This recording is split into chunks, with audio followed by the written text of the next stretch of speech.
What's up, guys? It's Coach Gaglione here back again. This is another edition of the Powerlifting for the People podcast. We have Lewis Band here today. How you doing this morning? Pretty sore.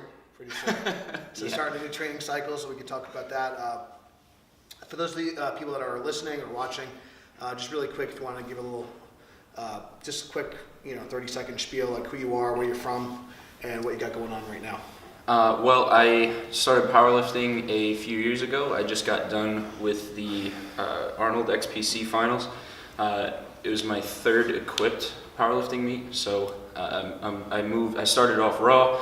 I did a single ply meet, went back to raw, and now I'm moving more into the multiply stuff. And I know you're going to school right now. Yep, so I'm going to school at Hofstra University for exercise science. Just started a new internship there with the strength coaches, so I'm cool. very involved in the strength and conditioning world. Cool. So it's always something we'll chat about as well, besides like the training. But I think that's cool. I think it's important if you are listening and you are interested in maybe being a trainer or a strength coach or just working with whether it's lifters or athletes or whatever. I do think it's important to have that background knowledge. It doesn't necessarily need to be formal education like you, but some sort of continuing education, certifications, always learning. So you have that science background, but also the hands-on experience. So you're like actually learning a lot by doing yourself and getting under the bar. So I think it's really good to have that. And I think that kind of puts you in a good position moving forward, which is great. So we'll definitely talk about that a little bit more.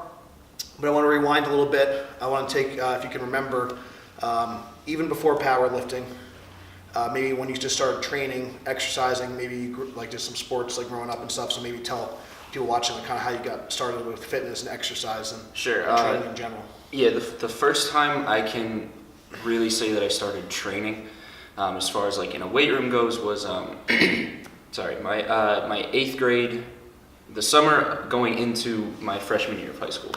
So I was on the soccer team in high school, and I wrestled a little bit in high school. And for soccer, my coach would organize like team lifts just to for fun, for fitness, and to make us better on the field. So that was my real first weight room experience outside of like gym class, like fitness, fitness for life or whatever.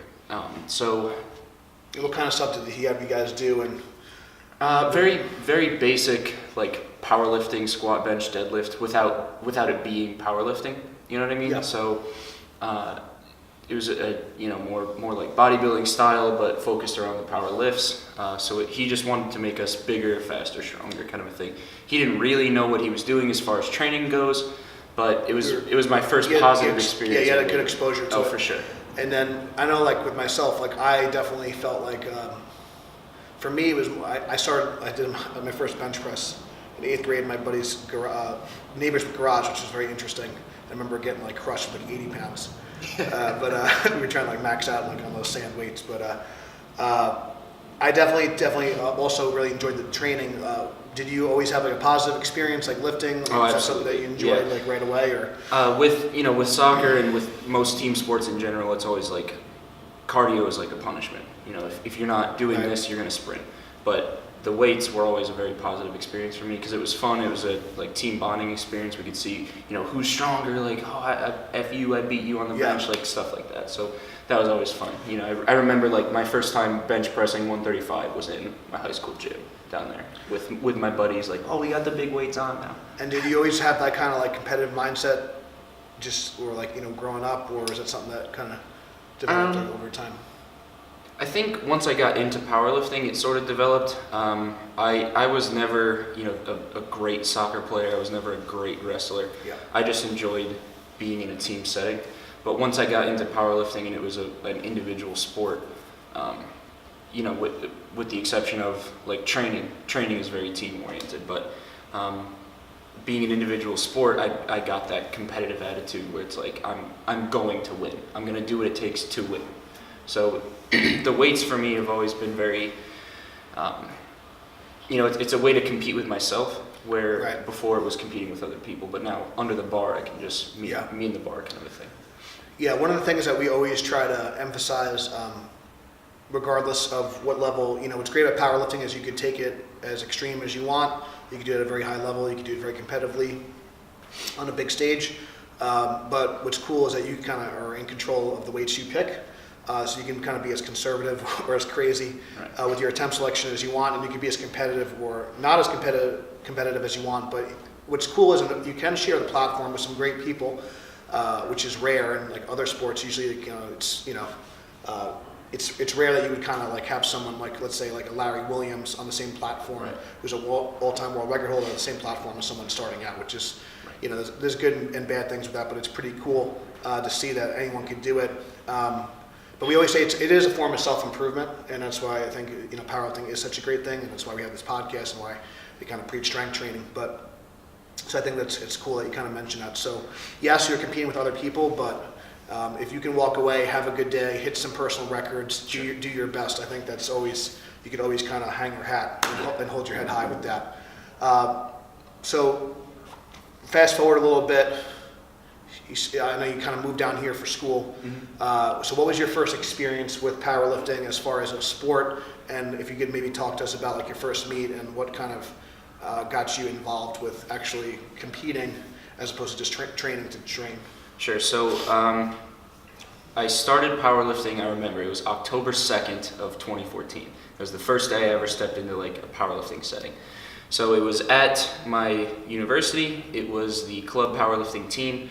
How I got into it was that in high school I was in the musicals, and I was in an a cappella group actually. So I was a singer, and coming to college I wanted to keep singing and doing that, performing. So I auditioned for an a cappella group and I didn't make it. So very sad, but I was like, shit, I need something to do. So I just started going to the gym, and then I saw the powerlifting team in there, and I said, hey, what do you guys are like a team, you just lift? And that's actually how I got into it. So they invited me to one of their practices, and the first practice I ever did was a squat workout, and that it was fun because it was, I was trying to find my numbers and compare myself to the other people. And I competed in my first meet like a month and a half later. It was RPS Insurrection. I squatted 365. I only made my opener. I benched 225, and I deadlifted 450. It was my first meet ever. That's I had funny. Pink and white high socks on. It was very goofy. I almost had the exact same numbers my first meet, actually, oddly enough, except I think I pulled like 465 or something. But yeah, I remember I learned like really quickly they had to pause your bench, and really quickly about command. I remember I missed the squat command my first meet. I think I was like 18 in the 198 class, and I was like, and I remember practicing, and I'm like, no, I got it, and I just remember it just went down. So it's kind of funny, but cool. So yeah, so what was that experience like, and then what were you kind of feeling like after the fact, as far as like, you're like, man, I really want to kind of take this a little bit more, or I enjoy it, or like what was kind of like going through your head like after competing? Well, after competing, I had a great coach, and he was very supportive. I had a great team. They were all very supportive. And what surprised me the most about like being in a meet setting is that everyone is on your side. They all want you to succeed, even if you're competing directly against them. So that was something that was very different from like team sports in school and really anything. Kill. Right, where it's like a little different. Yeah. Yeah, I'm here to beat you. Where this, it's like it doesn't matter. So at this level, so getting into bigger meets, obviously it does matter. But everyone's cheering for you, and seeing like a whole crowd of people all being like, "Come on, you got this." Yeah. That was very cool for me. So I like that. I like that a lot. Yeah, I think again, there's good and bad in every sport and stuff. But I think as a whole, the strength community, the powerlifting community is very supportive. Obviously there's going to be the outliers, of course. But I think for the most part, and that is cool. And I think it is nice to because it is rare. I think like I said, especially when you're doing some sort of competition, that you can actually get some support from like kind of outside people or people that you just don't even like know who they are, which is really cool. I always say like it's just definitely a different kind of feeling. Like you can maybe hit the same number in the gym, but hitting it on the platform in front of a crowd, in front of judges, when eyes are on you, huge. It's a way different like feeling. So huge. So obviously that was a couple of years ago. So you obviously progressed, and I think it's great. One of the things that I love too is seeing like more, high school and college kids get involved in seeing these club teams and stuff. That's really cool. I would have loved, so I had to kind of compete as like an independent when because I started competing as a teenager, and I would have loved to, whether it be like a high school team or a collegiate team. I think it's cool now there's more opportunities to kind of compete, actually as a group, which is nice. And I think, like I said, there was times where I was like maybe 19, 20 years old, and I was kind of going to meets by myself, and it's hard. It's hard to do like a meet, and not to say that it can't be done, but it is nice to have like those. So maybe kind of talk about. Obviously, you kind of did a lot of training with the Hofstra team, and now you're doing a lot of stuff with us. But maybe kind of the difference between training by yourself for like, and then versus training like with a group of people and competing like with a group of people. Sure. So that summer, actually, after my freshman year of college, I did a meet sort of by myself. It was my first time like training alone, so I had to prep for the whole meet by myself. I still had a program from my coach at Hofstra, but it was very different training by myself and prepping by myself and not really getting that active feedback where it was like I could send a video, but that's not as good as having somebody in person, So I competed. That was August 8th. It was another RPS meet. I did pretty well. It was my first meet in wraps, but it was a lot different not being in a team setting, having to be just internally motivated and not having that support from the other people. So very different. It's much tougher to train by yourself, in my opinion. I think it's having that feedback from your whole crew of people that you're with that helps you move along and helps you push a little harder. There's like a competition a little bit. Yeah, I think that's true. We kind of joke, but we kind of purposely or sometimes by accident, we try to get people with like similar ability levels kind of paired together, and maybe it's an AMRAP, or maybe we're doing a rep max or something, or maybe it's just volume. But it's if someone's like kind of like catching up to you or they're at the same level, it's just human nature that you want to do 5 pounds more. For sure. You want to do one more rep.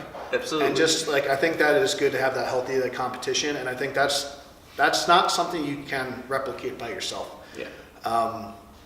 And I also think, like, honestly, it's just a lot more fun when you have other people. Because there are times, there are times where like, as much as we love training, it could drag on, it could suck, it could be, or maybe you're just tired or whatever, and you don't want to let like your training partners down, so you show up anyway, and it holds you accountable. And I think that's like another like kind of big benefit. And I think I just want to also, if you are maybe a college kid listening. Or maybe you're a high school kid looking to go to school at some point. You could kind of search, whether it be on like social media or the actual like website for the college. There's a lot of different opportunities for club teams, and some are more organized than others, obviously. But it's cool. So definitely check that out. If you are a local person and you do go to Hofstra, we definitely recommend you check out their club. They always got great up and coming lifters, and they help out, which is great. So. We'll actually be going, at the time of this recording, we'll be going to another meet at Hofstra. They're helping out with this upcoming weekend. So, cool. So now I want to kind of talk about, your transition to, the raw powerlifting. And one of the things that we're also trying to highlight with some of our videos and podcasts and stuff is just introducing people to equipment, and not to say that we're pushing it, but just to give people a little bit more insight on maybe why you want to do equipped lifting, or what's the difference. What are some of the challenges, because we just want to like let people know that there are other options, and especially as you get older, or like, even for myself, when you're like 10 years plus in, it's nice to kind of switch things up a little bit and not keep things kind of fresh. But so tell us a little bit like maybe why you wanted to try equipped lifting, what that's been like, and some of the differences. So I started off, I did one single ply meet. And the only reason I did it is because my coach did it. So I was like, that looks cool. I was very drawn to the heavier weight. I was very drawn to the technical aspect of it. I try to be a very technical lifter. I've always been, very, very meticulous with my form and making sure things are perfect. And sometimes that doesn't always work. But like my bench, for example. But that's another story. So I did a single ply meet, and I was pretty successful. I was, I went like 7 for 9 or something my first meet, and then Single ply sucks. I don't like it. It's not my thing. I much prefer the multiply lifting. So once I did the single ply, I'm like, all right, well, how much harder could multiply be? Yeah. And it is a completely different animal. So, it's three totally different sports: raw, multiply, single ply. They're all completely different. But I wanted to try multiply again because of the challenge and the draw for heavier weight. Like I'm holding 800-900 pounds on my back. That's pretty sweet. Yeah. So yeah, that's really why I got into it. I just wanted to try it. I think the hardest thing about it is that's actually why I started coming to this gym, is that I couldn't train. Yeah, it's I really hard. wanted to do multiply, but I couldn't train where I was. Yeah. So I started coming here. It's not like I burned a bridge or anything, but I needed a new atmosphere to train in, just because you need the specialty equipment to even just for handle that. safety. Sometimes if you're going absolutely. from, let's say like you're squatting 500 or 600 pounds, now you're handling 7, 8, and then potentially even close to 900 pounds. From a safety standpoint, if you're using flimsy bars or you're trying to walk it out. You can't walk out a multiply squat. It's not gonna. It's you could try, but we don't recommend it. So disclaimer. You could barely walk. Period. It's not like having 900 pounds. Even on your back, even like, and people might argue this, even like a tight knee wrap it makes the walkout even more challenging. Yeah. Let alone adding layers of equipment. But so I think that's fair to say. We always try to use the analogy I try to explain to people you could have people race on foot, you could have people race on a bicycle, you could have NASCAR, and they're all races. They're all kind of related, but they're different sports. Completely. So it is bench squat and deadlift, but it's really more of an apples to oranges comparison, and there is a much more technical component. And the more layers of equipment you add to the lift, the more complex and the more technical it becomes.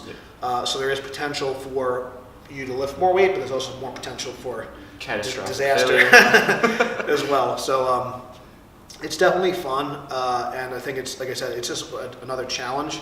You still need to be strong. You still need to have a raw base, but obviously some of the muscle groups, like your core strength, your triceps for the bench, your upper back strength is going to be a little bit more important in equipped lifting. So there are some similarities and differences, but we always like to kind of highlight that.